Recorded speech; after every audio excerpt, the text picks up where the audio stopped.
नमस्कार शेतकरी मित्रांनो, तर सध्या शेतकरी बांधव अतिवृष्टी नुकसान भरपाईची वाट पाहत आहे आणि आपण जर पाहिलं तर अतिवृष्टी नुकसान भरपाई शेतकऱ्यांच्या खात्यामध्ये जमा होण्यास सुरुवात देखील झालेली आहे। मग ती कोणकोणत्या जिल्ह्यांमध्ये जमा होत आहे, यासाठी कोणकोणते शेतकरी बांधव पात्र असणार आहे आणि 2024 असेल किंवा 2025 असेल कोणत्या शेतकरी बांधवांना ही नुकसान भरपाई मिळत आहे, कारण आपण यावरती 2 दिवसांपूर्वी व्हिडिओ बनवला होता। त्यामध्ये स्पष्ट सांगितलेलं होतं की कोणत्या शेतकरी बांधवांना नुकसान भरपाई जमा होण्यास सुरुवात झालेली आहे, कोणत्या जिल्ह्यातील शेतकरी बांधवांना मिळत आहे।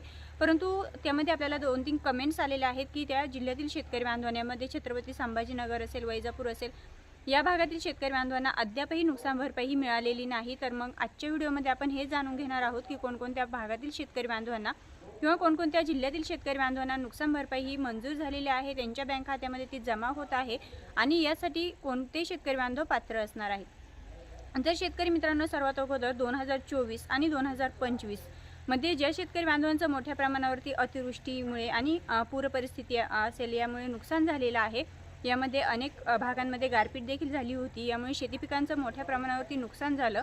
यासाठी राज्य शासनाच्या माध्यमातून आपल्याला जवळपास नुकसान भरपाईची रक्कम ही मंजूर करण्यात आली, त्याचं वाटपही करण्यात आलं। परंतु यामध्ये अनेक शेतकरी बांधव हे पात्र असून सुद्धा त्यांच्या बँक खात्यामध्ये नुकसान भरपाईची रक्कम ही जमा झाली नव्हती। यामध्ये अनेक शेतकरी बांधवांची KYC कंप्लीट नव्हती आणि मुख्य म्हणजे अनेक शेतकरी बांधवांची KYC प्रक्रिया ही कंप्लीट असताना सुद्धा अनेक शेतकरी बांधव यापासून वंचित राहिलेले आहेत। आणि आता सध्या जे राज्याचं अर्थसंकल्पीय अधिवेशन सुरू आहे, यामध्ये पहिल्या ते दुसऱ्याच दिवशी अतिवृष्टी नुकसान भरपाईबद्दल चर्चा करण्यात आली, प्रश्न विचारण्यात आले आणि त्याच धर्तीवरती म्हणजे जे काही शेतकरी बांधवांचं मोठ्या प्रमाणावरती नुकसान झालं होतं 2024 आणि 2025 मध्ये, त्याचप्रमाणे अगदी 2026 मध्ये म्हणजे फेब्रुवारीच्या 5 ते 6 दिवसांपूर्वी म्हणजे 26 फेब्रुवारी नंतर किंवा 22 फेब्रुवारी नंतर जे काही पुन्हा राज्यातील अनेक भागांमध्ये अनेक जिल्ह्यांमध्ये अतिवृष्टी आणि गारपिटीने मोठ्या प्रमाणावरती शेतकरी बांधवांचं नुकसान झालं। या पार्श्वभूमीवरती विधानसभेमध्ये किंवा अर्थसंकल्पीय अधिवेशनामध्ये राज्यसभेच्या अर्थसंकल्पीय अधिवेशनामध्ये हा प्रश्न नुकसान भरपाईचा मांडण्यात आला आणि त्याच धर्तीवरती शेतकरी बांधवांना, ज्या शेतकरी बांधवांचे 2024 आणि 2025 मध्ये नुकसान भरपाई त्यांना भेटली नाही, त्यांची KYC प्रक्रिया कंप्लीट असताना सुद्धा त्यांना ती भेटलेली नाही, त्या संपूर्ण शेतकरी बांधवांना 26 फेब्रुवारी 2026 पासून त्यांच्या बँक खात्यामध्ये नुकसान भरपाईचं वाटप हे सुरू करण्यात आलेलं आहे।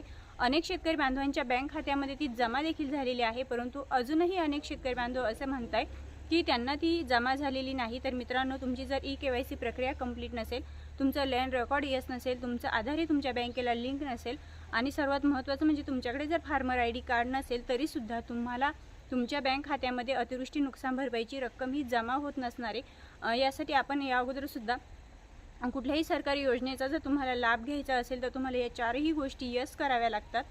तुमचा आधार जर तुमच्या बँकेला लिंक नसेल तर तुमच्या बँक खात्यामध्ये पैसे येत नाही, कारण कुठल्याही सरकारी योजनेचा लाभ जर तुम्हाला तुमच्या बँक खात्यामध्ये जमा करून घ्यावयाचा असेल तर तो DBT मार्फत जमा होत असतो आणि DBTसाठी तुमचं बँक खातं हे तुमच्या आधारला लिंक असणं महत्त्वपूर्ण असतं। त्यामुळे मित्रांनो, आधार असेल, तुमचा आधार हे तुमच्या बँकेला लिंक आहे की नाही, तुमची KYC प्रक्रिया पूर्ण आहे की नाही, तुमच्याकडे फार्मर ID कार्ड आहे की नाही आणि तुमचं लँड रेकॉर्ड आहे की नाही, या गोष्टी खूप मॅटर करत असतात। कारण तुम्हाला कुठल्याही सरकारी योजना, यामध्ये मराठवाड्यातील 8ही जिल्हे आहेत, विदर्भातील 5ही जिल्ह्यांचा समावेश आहे, पश्चिम महाराष्ट्रातील संपूर्ण जिल्ह्यांचा समावेश आहे। कारण संपूर्ण महाराष्ट्र राज्यामध्ये 2025 आणि 2024 मध्ये अतिवृष्टीने थैमान घातलं होतं। संपूर्ण महाराष्ट्र राज्यामध्ये अतिवृष्टीने संपूर्ण जिल्ह्यातील शेतकरी बांधवांचं नुकसान झालं होतं आणि संपूर्ण जिल्हे हे अतिवृष्टी नुकसान भरपाईसाठी पात्र ठरलेले होते। त्यामुळे संपूर्ण महाराष्ट्र राज्यातील शेतकरी बांधवांना, ज्या शेतकरी बांधवांची KYC प्रक्रिया पूर्ण आहे, जे शेतकरी बांधव अतिवृष्टी नुकसान भरपाईसाठी पात्र आहेत, अशा संपूर्ण पात्र जिल्ह्यातील पात्र शेतकरी बांधवांच्या बँक खात्यामध्ये नुकसान भरपाईची रक्कम जमा होत आहे। मित्रांनो, तुम्ही कोणत्या भागातून, कोणत्या जिल्ह्यातून व्हिडिओ पाहत आहात आणि तुम्हाला नुकसान भरपाईची जी रक्कम आहे ती तुमच्या बँक खात्यामध्ये जमा झाली की नाही ते कमेंट्समध्ये सांगायला विसरायचं नाही आहे। पुन्हा भेटूया अशाच नवनवीन आणि महत्त्वपूर्ण माहितींसोबत। तोपर्यंत आपल्या चॅनलवरती नवीनच असाल, पहिल्यांदाच आले असाल तर नक्की सबस्क्राईब करा। पुन्हा भेटूया, तोपर्यंत जय हिंद, जय महाराष्ट्र।